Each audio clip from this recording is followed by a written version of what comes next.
All right. Everyone's sitting in the back. You guys scared of me or something? Dang. All right. Hopefully I can make you change your mind about me. I hope. Welcome back. Hopefully other people will trickle in. Hopefully I didn't scare anybody away.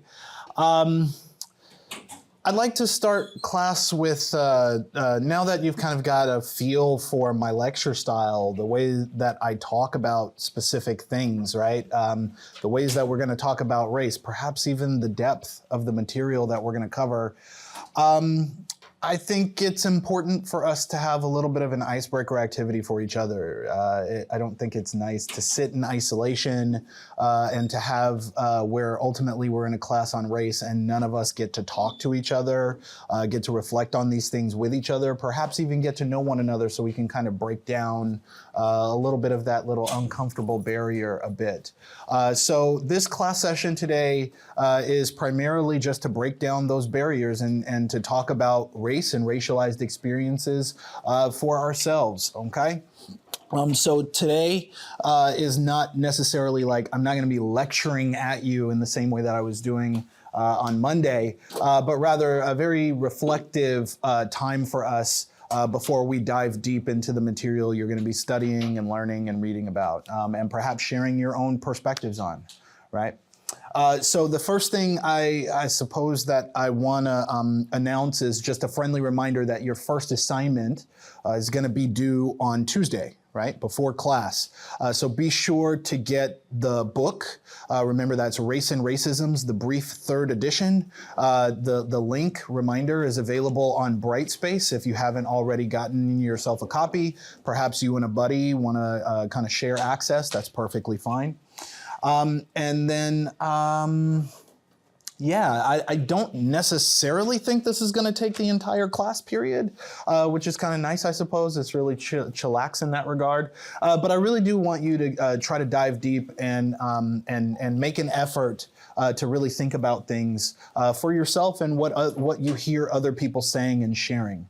Okay, so what I want to do first of all is I see computers, I see people with paper, that's perfectly fine. I want you to take about 5 minutes just for yourself right now. And I want you to just kind of think about your own racial identity, okay? Perhaps you're biracial. Right? Perhaps you identify with a specific group. Perhaps you're an amalgam, a mixture of many different localities and geographies and racial identities across the globe, and it's really difficult for you. Perhaps you've never thought about race because you've never had to think about race. Perhaps you think about your race all the time.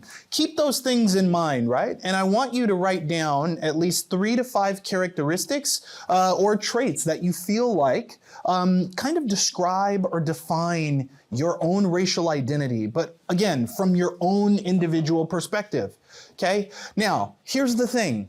I want you to focus on specific cultural or historical or like social markers, but I want you to intentionally avoid the language of like, we're smart, or we're strong, or we're resilient, or something like that, because everybody, regardless of their racial identity, can define themselves in that way.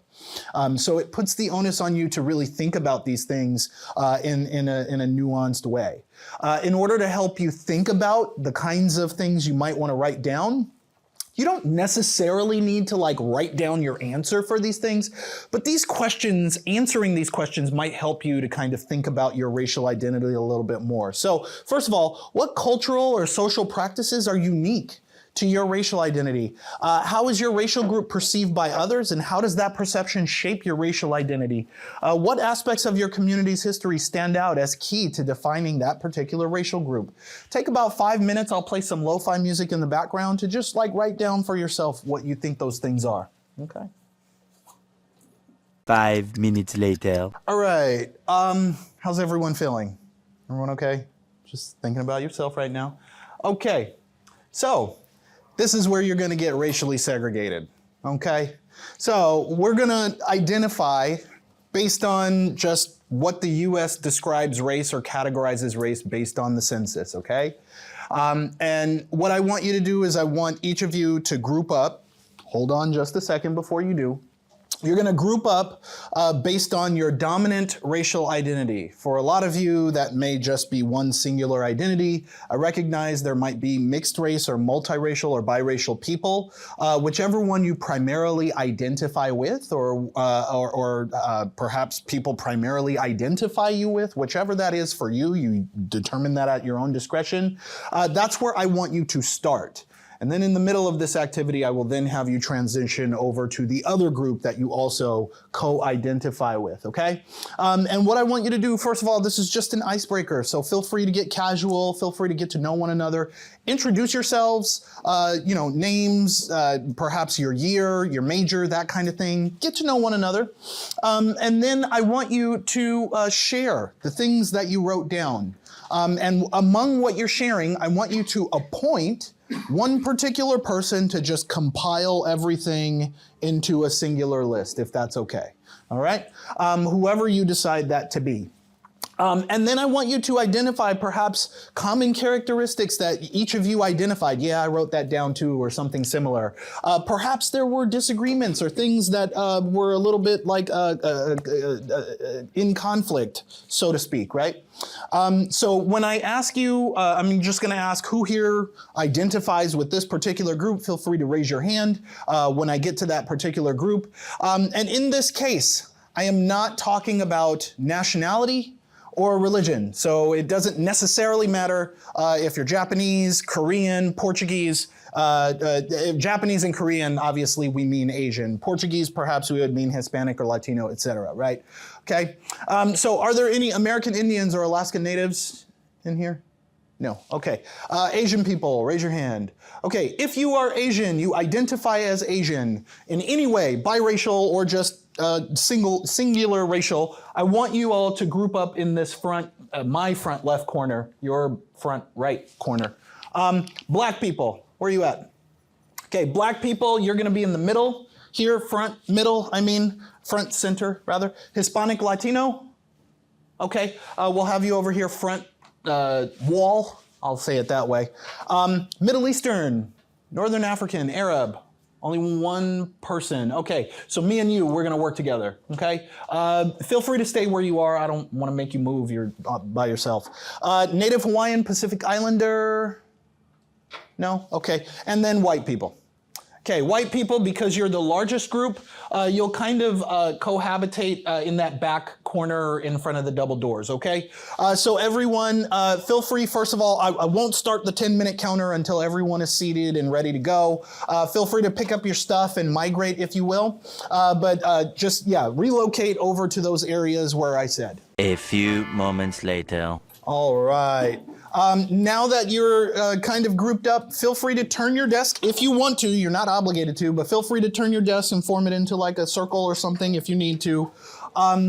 All right, let's move on to what the prompt actually is. Okay, so the first thing I told you to do was to introduce yourselves to each other. And then among that, just share what you wrote down, try to find commonalities, and appoint one particular person to just write down what the common things you all said, the differences, those kinds of things about your own racial identity. And then in your discussions, right? Again, you don't literally need to answer these, but perhaps you can kind of go through it and talk amongst yourselves in order to have discussions about your own racial identity. What characteristics make our racial group distinct from others? That's something that I want you to think about. I want you to answer, and whoever you appoint to write those things down, make sure you get some kind of answer to that question, okay? And then what characteristics do other people believe make your racial group distinct from others? That's something I want you to think about as well. And then what cultural or historical events have shaped the identities that we're describing here? Okay, so take about 10 minutes, introduce yourselves, get to know one another. Again, be casual here, but let the discussion kind of flow in this way, okay? And I'll set a timer. Have fun. A few minutes later. Okay, for my largest group, white people, did everybody get a chance to share, speak? Okay, we're good. All right. So stay where you are for now. Let's bring it back up to the front. Is everybody for the most part wrapped up? I don't want to interrupt any important discussions. Okay. So now I want you to share, and obviously I have a microphone. We have to be very helpful to our classmates who can't be here. For whoever you elected to kind of speak on behalf of your race, just kind of share the major emerging kind of agreements, disagreements, interesting insights or perspectives. And then I'm going to be writing these things down on paper. I'm going to compile them, and I'm going to synthesize them with the other sections of this class that I teach. So you'll end up with a long list of the things that that everyone has shared about your particular racial group or identity. If you want to write them down on paper, feel free to write down what you hear. This is going to be useful information at the end of the year, believe it or not. You're going to reflect on it and you're going to go, oh, wow. And you'll be able to connect to things that we've covered in the class. It's almost like a magic trick, but it's interesting in a way. So I'll just kind of move in a way that makes sense. Asian people, feel free to kind of share. Hopefully someone is willing to just hold the microphone, but really just share for the class. What were your discussions about? What kinds of things did you come up with? Yeah. We kind of talked about how in Asian cultures, like, we really respect family and the elders. Like, I think that's like a pretty big thing. Like, Okay. I went to Japanese school for a few years in middle school, and even like the people that are a year above you or like a grade above you, you kind of really have to like respect them. And I guess in America, like, it doesn't matter if you're a year or two older, like, you kind of just interact the same way. But I think that's something that we shared, and also like how like food and like eating with family, like sharing stuff is really big. It's really Sharing. Could I also kind of perhaps use the word community in a way? Okay, all right. And how in America it's more individualism. Yeah, Like, if you want to do something, you have the right to do it. yeah. But in most Asian cultures, I feel like if you want to do it, it doesn't matter if you want to do it, the whole community has to agree. So, like, yes, you can go to school abroad, or like, yeah, you can drop out of school. Yeah, Or yeah. it's not like your choice sometimes. I don't Sure, know. sure, sure. そして日本語できますか? Yes. 少しだけ. Okay, okay, that's okay. All right. Anything else that anyone who didn't speak perhaps wants to share or add? No? Okay. All right. Black people. What were the discussions about? What did you come up with? Okay, so what characteristics make our... Oh, sorry. Hold on. Sorry. It's okay.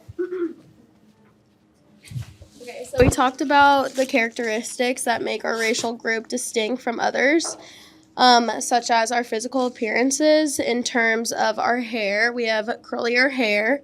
Our skin is also very smooth, usually. Black people, music taste is traditional music, R&B, Afro beats, and that expresses our culture through music.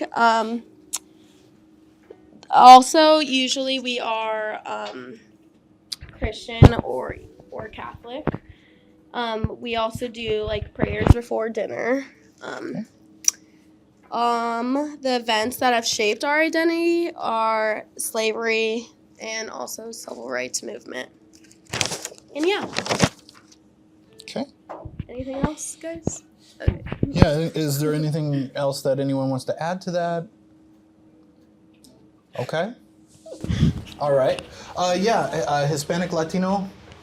Yeah, so for our, like, what we came up with our distinct characteristics was a big one was, like, our welcoming and, like, giving culture. Like, really family-oriented, like, culture as well, and staying really close with extended family, like, way out extended family, and respecting our elders. Like, historic things that we thought shaped our race was, like, Spanish and Portuguese colonization, and then also specifically, like, U.S. and Mexican, like, border wars. And then possibly what other people perceive our like group, our race as, is like hardworking, especially within the United States, and then assuming that immigration like stays mostly in like the southern U.S. area, and then possibly like also like criminal association. Okay. And I'll just put here criminality. Yeah, okay. All right. Thank you for that. Before I get to my largest group, I would like to give the floor to for just a second. Do you care to share? You kind of get a feel for how people are sharing. Not necessarily to the microphone, but to everyone else, if you could project your voice. Well, I just said like Middle Eastern culture, but like I'm specifically Jewish. We just kind of like gravitate towards one another, and like people that also like celebrate like the same holidays, like the high holidays, not like Christmas or yeah. It's just like that's like kind of like the culture we share. Like everyone like American Jews kind of like yeah, we just celebrate different things and speak different languages, so we gravitate towards one another. And I also said that there's just like stereotypes and opinions now, so it's just kind of like yeah, I don't know. You would say stigmatizing opinions, yes? Yeah. Okay. Opinions. Okay. That's it? That's all? Yeah, I don't really know what to say. I'm Yeah, sorry. please. I'm also in the Middle Eastern thing. I'm sorry. Yeah. But I wanted to add on. Here, also, hold on. No, you're okay. I would say like food brings us together. That's it. It's true. Yeah, that's it. Okay, food. Yeah, sure. I'll write that down. Okay, and then white people. Okay, let's get the mic over here. Somebody who wants to share. And like I said, just kind of project your voice so everyone can hear you, but not necessarily in the microphone. So for our characteristic distinction for ourselves, we thought about European-derived food and also the white diversity we have, because also like the African Americans and Black people, they have so many different groups within just them. And for a lot of Europeans, there's so many different regions that people just group us together as white, so we just wanted to talk about that. And our historical context as well, about where we're from, how everyone has a different side of it, whether you're from Western Europe where you had to deal with that, or Eastern Europe. I know me and him had to deal with different wars, especially the Yugoslavian war in the 90s. And then for our characteristics that were like a perception was wealthy and economic opportunity, as well as social structure in the United States. And a big thing was anatomy. We're usually perceived as white, lighter eyes, blonde hair, brunette. And for cultural, I thought about colonization, imperialism, and Western ideology as well. Is there anything that was left unsaid that anyone else wants to share? Okay. All right. Oh, yeah, please, pass the mic, please. There was also a comment made about like briefcases. I can't remember exactly what you said, but like I don't know. Just like briefcases and like white people and coleslaw, yeah. So like, okay, before I get to that one, because I want to know what that means. I don't actually know anything about that. Okay. Briefcases, if I could kind of tease this apart, do you mean like capitalist culture or like business professional? What does that mean? Actually, like we talked about both of those. I think like certain aspects from each. Like I think business, like professionalism, or like just professionalism in general, like being like super. I don't even know. Like I think it was mostly like the stereotype of like white people having like a formal way of talking in the U.S. So Okay. it's kind of like the business formal Yeah. way of communicating, and also the way that like a lot of white people will take most of their slang is from other cultures, not them coming up with the stuff. So would it be okay for me to write like cultural appropriation? Sure. Is that? Yeah. When I mean, that's what you're kind of saying. So okay. I was focusing on like this very like a Yeah, sure. like professional like overly proper way that white people I talk. see. Okay. I think both, honestly. though. Okay. Sure. Yeah. Sure. Okay. And then I have a written category for my mixed race people. Did I have, I think I saw some people kind of jump around, yes. yeah, kind of pass the mic this way for me, or to somebody. Raise your hand if you identify as mixed race, biracial. Okay, we've heard from you, so no offense. I haven't heard too much from you, and I wanna elaborate on that coleslaw comment before you start talking about mixed race identity. But I'd like to give all three of you an opportunity to perhaps share with the class your experience as mixed race people, if it is in any way distinct from what you've heard so far. Yeah, about the coleslaw thing, I just heard him, like, when we said white people, he just said coleslaw. So, like, I guess people, no offense, I moved. I don't really know anything about, like, white people, to be honest. Okay. Like, I grew up in the Philippines. I'm Filipino. Oh, right on.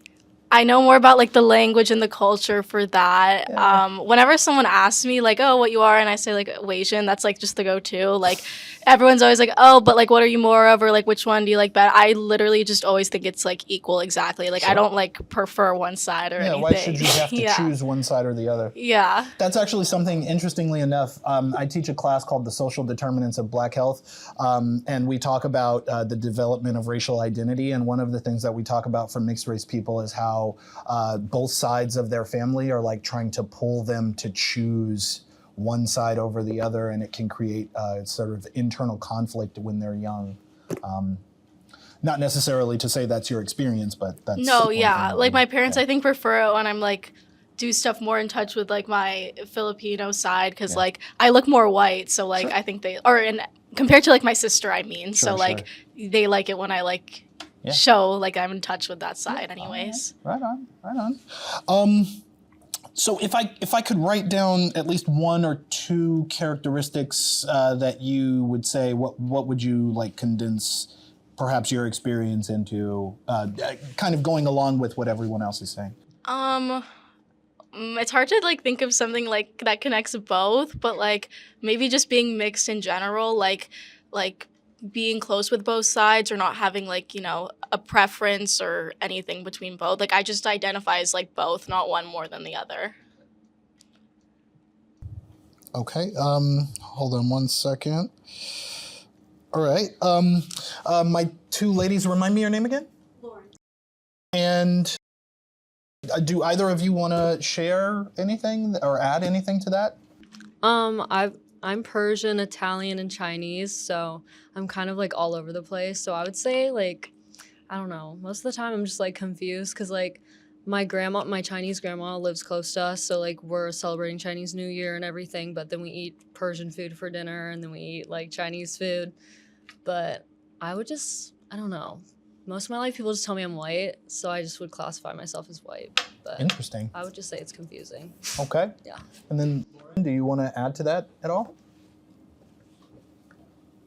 I would just say, like, within the context of being mixed in, like, a family setting, like, there's definitely, like, a part of it that not necessarily, like, colorism, and though it's negative, but you're always kind of being compared, especially if you have siblings, like, which one of you is, like, the most Mexican, or, like, like, my mom's white, my dad's Mexican, and so, like, comparing, like, I'm probably the most looking like my dad out of my siblings, so like that's always been something that we always like talked about or like joked about, but like in a funny way, like not in a bad way. So if I could condense that down into one word, I would say perhaps authenticity. Yeah. Okay.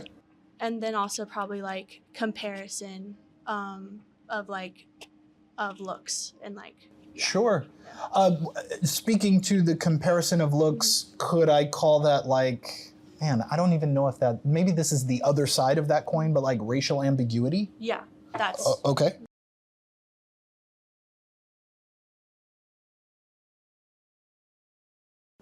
So, we have heard a lot of things said, right? And perhaps you heard some things said that you're like, dang, you know what? We should have said that too about our identity or something like that. And it's okay if you didn't say that, it's not like there's a missed opportunity or anything like that. Oh yes, remind me. Right. I feel like I have one more thing to add. Okay. You mind passing that back for me? Thank you. Tell me your name. Yeah. Okay. No, actually, okay. So this is like deeper than it sounds, but like expanding on the coleslaw thing, like I think that like like, so what I was thinking of the first thing when I heard coleslaw was like a lot of generalizations about a race. I feel like can be perceived through social media, Okay. and even like nowadays, I feel like the best example of that would be like insert like a meme or something. You know what I mean? Like, Oh, okay. So what Any you're kind of- saying is Well- racial identity gets condensed down into like I'm saying memes? you could see it through, like, so like let me give you an example. Like, Okay. the other day I was scrolling through my feed and I actually saw it was like white people when you pull up to the function and there's coleslaw. White people when they pull up to the function and there's coleslaw, and I feel like that like if you look at coleslaw, I feel like coleslaw is a rather bland thing. Yeah. And when we were having this conversation, like that was kind of the thing that came because we were all talking. We're like, it's more of a lack of things that white people have than. Yeah. You know what I mean? Yes. So Okay, so somebody said this in my last semester. I don't remember the exact verbiage. I was actually going to share with you all after we compiled the list what people from other sections said. They said bland food for white people as like a stereotype was like flavorless food, especially in the UK. People were like really emphasizing that. And then they said it was like whiteness or like the significance of whiteness is the absence of race or like the absence of culture. They're like uncultured. Do you want to add to that? Yeah, this is one thing we did talk about. It's like just white culture isn't really a thing in the US, but it's more because it's immigrants, it's more Italian culture is a big thing, Jewish culture specific. A German culture, Irish is obviously huge, especially in the East Coast. It's like, I don't think white people have a connection to each other the same way that if you're black in another country, you run into each other, there's a common thing. Yeah. Or if you're Asian, you have that common thing. Right. But if you're just white, that's not enough. It has to be like you're both Italian, Yeah. you're both French. So it's almost like you're like a blank page with no writing, no words. And Yeah. there's the potential for those things to be there, but by default, they're not. And we kind of mentioned how like because there's immigrants from Europe, it's like because we get to choose like how much do we assimilate to being Americans. Yeah. Like some of us have like immigrant parents where it's Sure. you can choose to stay French Yeah. and you can choose to speak that at home. Yeah. Choose to keep eating food. Or you have a lot of people who are just white American. They don't really like focus on their like history stuff like they just kind of be white Americans and that's it. Yeah, sure. Only because the mic is closer, and then I want to get the mic right back to you. Tell me your name again. Right. Okay. I'm gonna get your names. I just think like the best way to sum it up is like being the majority populace. Yeah. I feel like that like just fundamentally like implies that like your group is gonna be like, I mean it's not like a standard, but it's almost like not being white makes you more unique than being white. Yeah. Sure. Yeah. Everybody else has race and you don't. Yeah. Everybody else has culture and you don't. Yeah. You guys are going to get some really great experiences from this just based off of what you're saying. A lot of what you're saying, believe it or not, is very much in line with what the last classes that I've talked about. Everybody, not just the white people. Can I get the mic over to, please? It's not really like super adding to anything, but I just wanted to mention how it's really hard to distinguish like your cultures just by like, is there 8 races there? Yeah. Or 7? Yeah, 7. Because, for example, like I kind of mentioned it, but Chinese, like Japanese and Korean people like low-key hate each other.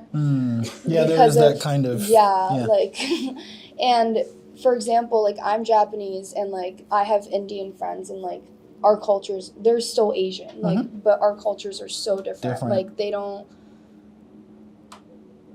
I can't really think of a specific one, but like, it's just really hard to, it's just so big too, I feel like. Yeah. And it's really hard to distinguish like, oh, like this is the only thing that separates us. But I feel like something to add on to like growing up Asian, like there's a lot of like competitive stuff. Like you had to be better than your siblings or you had to be better than your family or a big stereotype is how our only jobs is a lawyer, doctor, or So high achieving. yeah. Okay. And it's just like Yep, they said that too. it's very like stressful. Yeah. I actually lived in Japan for a little bit. When I was in high school, I was a foreign exchange student in the Akita prefecture. I'm not necessarily acculturated to Japan, but I am a fluent speaker. And that was something that I picked up on was this sort of like, first of all, everybody in Japan that I lived around had like these high expectations of me, even as a foreigner going to a Japanese high school. And then kind of picking up on the nuances of like, oh, that person's Korean or oh, that person's Chinese. Well, I mean, you know, they're nice, but you get what I'm saying? And I'm like, no, I really don't. But I was able to pick up on it, and I know what you're talking about. It's unfortunate because it's like people are carrying histories that they don't necessarily need to, but that are in some way important to their own self-identity. It's a very interesting dynamic. Is that all? Yeah. Yeah? Okay, I didn't want to interrupt you. Feel free to keep the mic for now until we shuffle around a little bit. Okay, is there, just hearing what people are sharing, is there anything else that anyone is like, oh yeah, you know what, I want to add this to the list? Because the list that you make is the list you're going to get and you're going to see for the remainder of the semester when you first open the home page. And that's going to be there as a reminder until we get to the very end and you've learned all of the things about where the things you're listing, where they come from, why they're significant, why you feel that way. Is there anything you want to add? You're all creating these things for yourself. Yeah. Please pass the... We definitely like touched on this a little bit, but I always love making like the economic and class argument of everything. Okay. It's just something that I find interesting and speaks to me a lot, but I do feel like the number one thing that unites like white people in the US is economics. Like that's what I feel is like the real basis of our racial identity. Okay. Because could I ask a follow-up question just to tease that apart? Do you mean the fact that majority of white people are wealthy, or do you mean there is an interest in the economy? Like, what do you mean when you say the wealth aspect? I don't think that on average, white people are definitely wealthier. I don't know. Yeah, sure. I don't know if I would say wealthy. Yeah. But when I mean like economics, I mean like I feel like our system of capitalism is like, it's not just a capitalist mode of production, it's a racial capitalism. Mm-hmm. And that started, like, for example, the transatlantic slave trade was kind of what created our modern notions of race, like, across the board. Like, there was no whiteness until we defined Black people and Africans as something other. Yeah. And then we created our white identity in, like, contrast with that. Because before, it wasn't like, oh, you're French, you're Swedish, you're Russian, we're all white. Like, no, like that didn't exist. Didn't exist until the founding of the United States. We're literally going to talk about everything you're saying. I have multiple slides on that. We're going to get to that at some point. Could I get the mic back there? Thank you. When you say like that you're white, like where do you come from, the United States? Because like white would also be like European, like Italian. So I'm wondering like if you say that like you're white, what does it mean? Yeah. So I mean we're like weeks ahead of this right now, which tends to happen in discussions like this. But essentially the concept of whiteness was invented in America.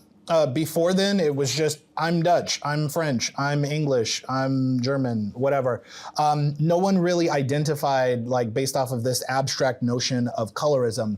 But with the founding of the United States of America came this very important philosophical question about who gets to be an American. And where you had these European slaveholders and colonies that were enacting and passing laws to essentially give themselves power and control over the bodies of others. One of the things that naturally came from that was, well, we need a system to distinguish the Europeans from the non-European counterparts. You had Black people, you had indigenous Native Americans, and then you had these like, and I'm using this for an academic reason, not for my own personal sentiment, these weird Asian people that are suddenly showing up, and we don't want them to have power. So how do we craft laws, and what language do we use in order to give the people we want to have power while keeping that power away from others? And ultimately, because of the language of Blackness, the Mexicans, or the Spanish colonizers at the time, were colloquially referring to their African slaves as los negros, which translates to the blacks. It was just a natural way to then come up with, well, if they're Black, then we're white. And so that's the language that gets drafted. Does that answer your question? Yeah. This is a redundant talking point, and at some point we're going to come right back around to this, but at least it answers your question. Okay. And hopefully with me saying weird Asian people, again, that's not reflective of my own personal sentiment. I simply mean that was the sentiment of the time, is we don't want these, they just suddenly showing up. And as we talk about the culture of racism in the United States' history, you'll see what I mean when I say that. So please don't project that sentiment onto me. That's not what I mean. Okay, let's move on to the next part of this, because I do want to keep up with the time. We are going to pair up again. Yeah, thank you. But now you don't have to sit in isolation. And please, in the blue sweater, tell me your name. You don't have to sit in isolation either, because now what I want you to do is I want you to racially mix, okay? Try to avoid redundancies where you can. I know that that is kind of like impossible-ish, but if you can, try to, form groups that seek to move away from the groups you are currently in, right? And when you can do that, then we'll start on the next prompt. But essentially, I want racially mixed groups, avoid redundant overlap if you can, and then in these discussions, we're going to start focusing on commonalities rather than unique things or differences, okay? So feel free to shuffle around. You can pass this mic to me. Thank you so much. Okay. So the next part of this assignment, again, introduce yourselves, right? Reintroduce yourselves to these new people, new faces that you're meeting, freshman, major, that kind of thing. And then again, use these as a way to guide the conversation if you can. So you're already familiar with it. I don't necessarily need to read them. But take it away, please. A few minutes later. Okay. All right, let's bring attention back to the front here for a moment. Okay. All right, and just with the last little bit of this, you don't really need to elect a representative. That's not necessary. But we'll just kind of talk together as a class, right? But I'd like to hear from people who may not necessarily have gotten a chance to take the microphone and speak, but that's not a rule. What kind of commonalities did you identify? And I'm gonna write them down. Don't tell me. Okay, there we go. One thing we talked about specifically between like all white, Asian, and Black is there's a common move to just like lump, obviously they're all lumped in, but we talked about how, like, for example, with Asian, different nationalities, they do have like hatred towards each other culturally. And then like for me, because my family's Slavic, there's a lot of that back and forth. And we even talked about how, like, for example, like in Black, you have people who label people like Jamaicans as African American, even though they're technically not. And we talked about how like Black culture doesn't really include African culture, and how there's the move to be like, oh, if you're this thing, you'll fit together in that thing, even though there's like hostility or there's a lack of relationship. And that kind of goes for all like the races. Sure. Anyone else want to add? Come on, y'all were talking. Y'all had a lot to say. Yeah, please. And remind me. I think we got a little bit sidetracked, but Okay. I think the only thing we said we all had in common was like religion, Okay. like, and oh yeah, and family. Maybe he disagrees a bit, but well, no, just no, not as like a race. Just because you said you know a lot of people that don't value family, like white people. Yeah. So I just, I don't, or I meant for like this side. I think that's what we agreed on. I don't know if that's, or maybe you should take the mic and Should I take the mic? Okay. Yeah. Well, tell what me am your I- name. Well, I was just gonna say, I mean, personally, I value my family. But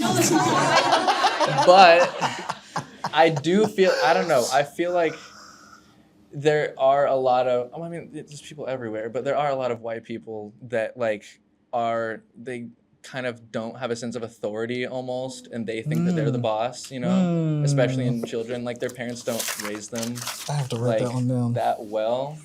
So like, I don't know. I've heard a lot of things said to parents. I'm like, I would get killed for that. Wow. You know? Yeah. If I said that, but Yeah. yeah. I have personal experience. I have there's a significant portion of my family that is white because my mom was adopted. And growing up around my uncles and aunts, that's what I call them, but they're white / biracial. Yeah. They would curse at their parents. Not necessarily like, fuck you, mom and dad, but like they would just say, like, to combat my grandmother, for example, they would just be like, oh, that's bullshit. I don't want to, and I'm like, like you just talk to your mom or your dad like that? And It's like they're friends with their kids almost. Full disclosure, Yeah. I looked at it as a white thing. Like, these white kids are just talking to their moms like this. Like, what the fuck is going on? I've heard fuck you, mom. Yeah, sure. Like straight up. Yeah. I So- fucking hate you. And Yeah. Sure. Oh, man. Something nice, cool. All right, sure. I'll just add that, like, having a white mom and then, like, a brown dad, like, there's definitely a difference with how they approach certain things. Like, my mom's definitely more relaxed and, like, I can cuss in front of her and I can drink in front of her. The same cannot be said for my father in any way. Yeah, So I do think that there's definitely a difference. But also, my mom is, like, very American, like, white. She's not, like, I feel like there's a difference between, like, if you're white from recently, like, or from a European country, then white, like, and you've been in America for a long time, like, the culture is different, especially around, like, family and kids. Yeah, okay. Yeah. All right, sure. Was that a hand raise or? Kind of. Kind of? Okay, let's hear it. Well, just adding on to what everyone's been saying, I think, so I've lived in 3 different countries and 3 different continents. So I've really, like, seen it all. Because I've also lived with, like, a host family in Europe. But I'm Asian and I'm from America, so, like, I've literally seen it all. Sure. But something that I think is really interesting is that it's, like, literally only in America, like, like certain cultures or, like, how, because, for example, like, when I went to a Japanese school in Japan in middle school, like, if you're not Japanese, like, you're straight, like, you're just a foreigner. Yeah. Doesn't matter if you're also Asian, like, Yeah, you're treated as a foreigner. Like, Mhm. oh, like, and it's very known, like, Mhm. oh, you're a foreigner. Mhm. Like, you're not from here. Yeah. So, but, like, if you do that in America, that's just, like, racist, Yeah. you know? Yeah. So I just find it really interesting that, like, it's very, like, categorized in America. Like, oh, like, if you do this, then, like, you're American. Or, like, there's not really, like, it's really hard to put out, like, a line through Yeah. things. Sure. Like, because my parents, or I'm a first gen, I guess, because I'm born here, but my parents are Japanese. Okay.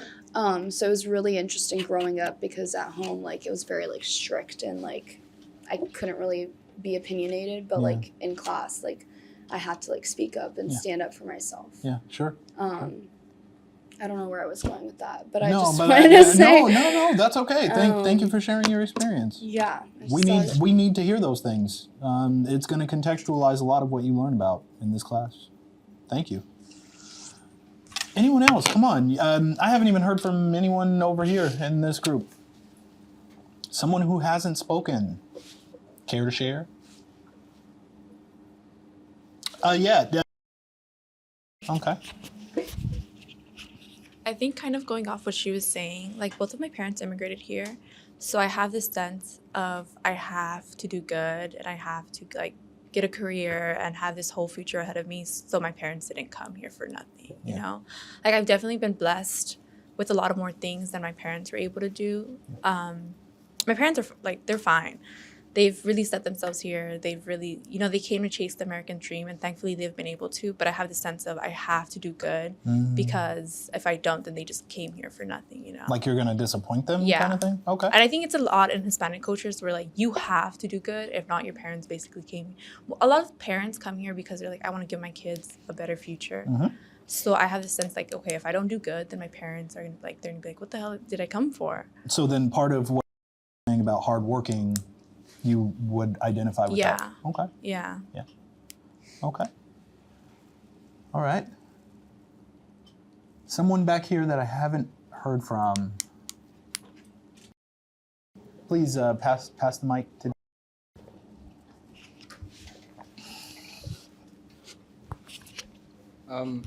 It's a bit random, but like just like food and hospitality, basically. Yeah. Like I used to live in Dublin in Ireland. Yeah. And I'm from England as well. So, and my parents from Nigeria. So I've like been into like different cultures, and I just feel like everywhere, like even like white people, black, Asian people everywhere have like that sense of hospitality. Like when you go to their homes and they like look after you, take care of you. Yeah. Right on. Okay, so you would say community hospitality kind of thing. Okay.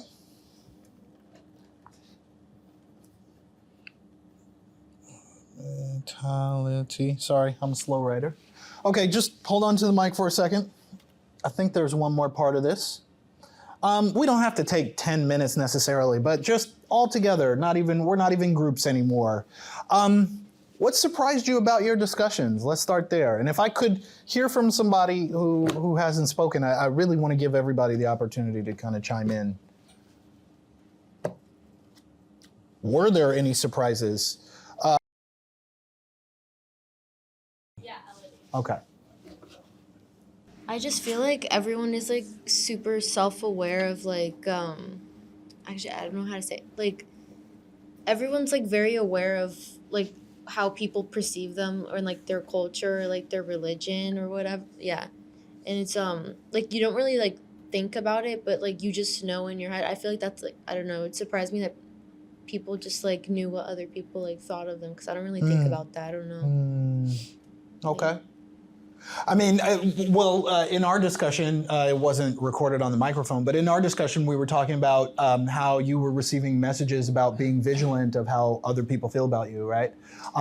That dynamic, that phenomenon, believe it or not, contextualizes a lot of people's racial experience. As a black man in America, maybe I have sat down and had conversations with my parents where they're like, you know, be sure to look over your shoulder. Not everybody wants you to be there. You need to be aware of blah, blah, blah. And then those things kind of feed into the development of my own racial identity in a way, right?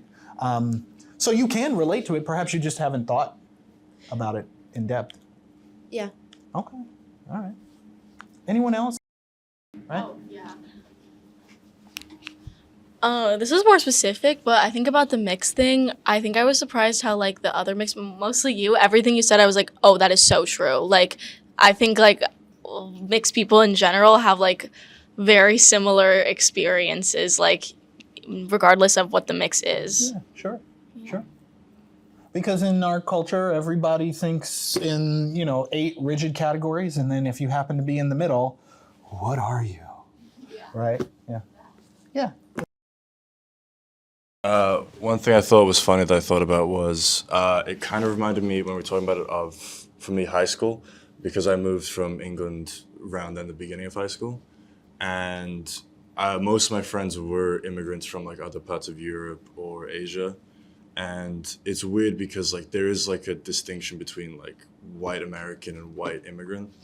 And it's almost like just being immigrant, you feel more connected with them just because the fact that they're foreigner, they have that mindset. Yeah. So I definitely felt like when I was talking with everyone, I kind of noticed I was like, when you first asked me to like, I write down all the stuff, I wrote like Slavic, I wrote like Serb, I wrote like and then like English living there. That's when I never wrote down like white or anything. Sure. I took it from that perspective because that's kind of how like I grew up about Please it. do. So I kind of went from that. I didn't think about that when we got there. I didn't even write anything like about That's like, okay. white culture. We will be talking about the history of the American distinctions between European immigrants and quote-unquote native-born Americans and the political tensions therein, because there is history there too. And I want you to hold on to what you've just said, at least for a few weeks if you can, but hold on to what you've said and remember what you said, because I want you to speak to that when we get to those talking points. Okay? Yeah. Super like quickly, I don't, it's like nothing, but something that I have like realized or like known, I guess, from living in different places is that in America, when you have to like live in a different country to know this, but in America, like we don't, or at least I don't, like don't look at race and like when you're talking to people because it just doesn't cross your mind at all, because it's just like everyone's like just mixing everywhere. Or there. For example, I've lived in Ireland too, and that was like, that country like really made me feel like an outsider because I was probably the only like Asian person like at school, and they really like make it known that like you're a foreigner. Same way as like when I lived in Japan, like there was a Chinese guy and like we really made it known that he was Chinese. So not in like a weird way, but like America's very like more than diverse? people think. Like I don't know how to explain it, but like you really have to live in a different country to understand this. But like there's more racism in like other countries, I feel like, than America is what I.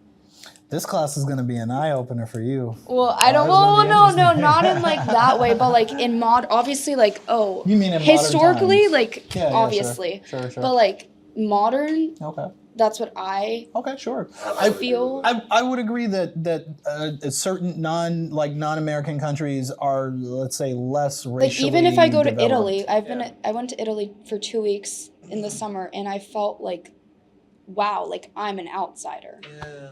Like I had an Italian friend, and she was like, "Yeah, she's talking bad about you right now," and I was like, "That's great," because if you do that here, like you're kind of like. Yeah, no, in modern times. That's not okay. Yeah, I would say, know? I would say to an extent, I agree with you. I think that other countries don't necessarily have the extensive melting pot history Right. that the U.S. does, and so are lesser developed on the racial front. Yeah, totally. Well, not in like, I didn't mean it in that way. No, it's also like I caught what you nothing meant. historical, like I caught what just you like meant. modernly No, I is get you. what I.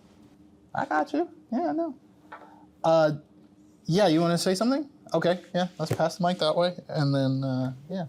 I feel like touching back on to what he said about like the family respect, like I think that's pretty prevalent. And I know like for me, like because both my parents, like their families didn't really come from anything, but they're like they've kind of worked in the industry for a long time, like and kind of gained their own success.